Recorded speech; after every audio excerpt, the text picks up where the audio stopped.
When I think of the greatest things that a college education can do for a person, it's the building of relationships and having a place that you can call home. With billion-dollar TV contracts for the college football playoff and March Madness, there is more money than ever before in college athletics. And as we've detailed throughout our deep dive into college sports this week, soon the players themselves will be getting a piece of the pie. But is the focus on what an athlete can now make overshadowing the rest of the college experience? Steve Lehman looks at the collateral damage in a pay-to-play system.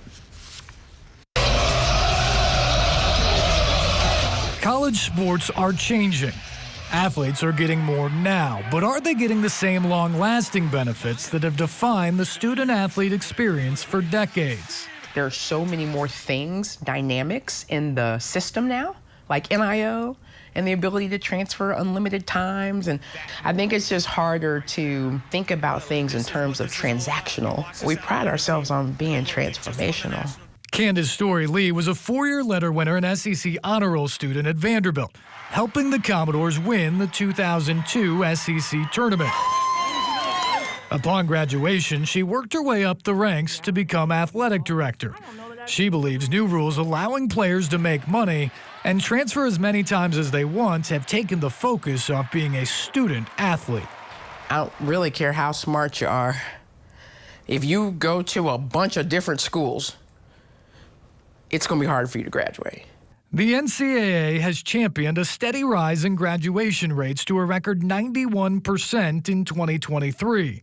But with more than 20,000 NCAA athletes entering the transfer portal last year alone, there is real concern that graduation rates may have peaked. You know, you're going to go to 4 schools in 4 years. Well, how do your credits transfer? You know, how do you have a chance to graduate? For 90 to 98% of our student athletes, that's still the most important thing we can provide for those guys. Just over 1% of college athletes go pro, so earning a degree is critical for most. Like Story-Lee, Scott Corley was a basketball standout, graduating from Belmont in 1990. 26 years later, he also returned as the school's athletic director, but now sees a world where the big picture in college sports is being lost.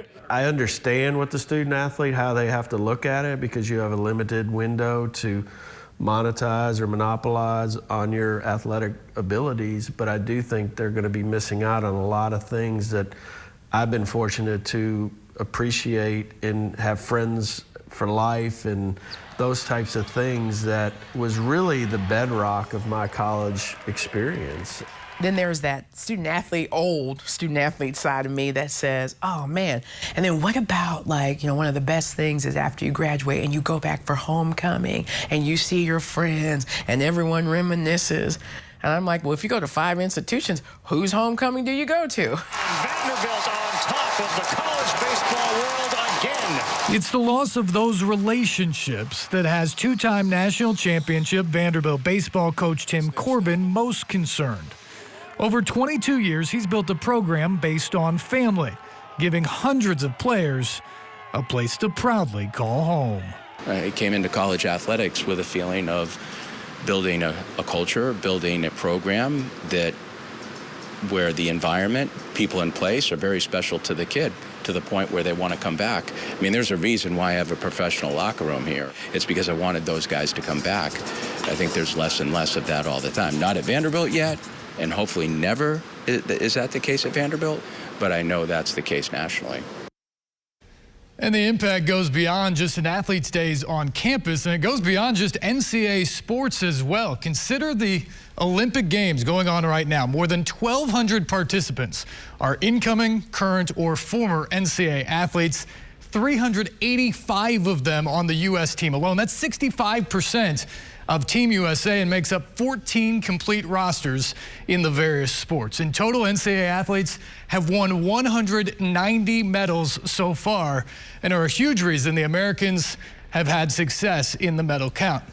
College sports that are considered non-revenue have produced much of our decorated performances so far, from the swimming teams, the track teams, our medal-bound volleyball teams, and our bronze medal-winning men's gymnastics team. One of the sports most in danger if schools are about to cut sports due to expenses in order to be able to pay players. The cuts are almost certainly coming and may well have an impact on our future Olympic success. It will take 1 or 2 Olympics where some of the countries that we don't like to see win medals, winning a lot of medals in the U.S. not, for people to go, hey, what happened? But the trouble is that once we recognize that, it's going to take a lot of years to rebuild. You know, everything from swimming to wrestling to other sports. I think we could easily really undercut a whole infrastructure that we have.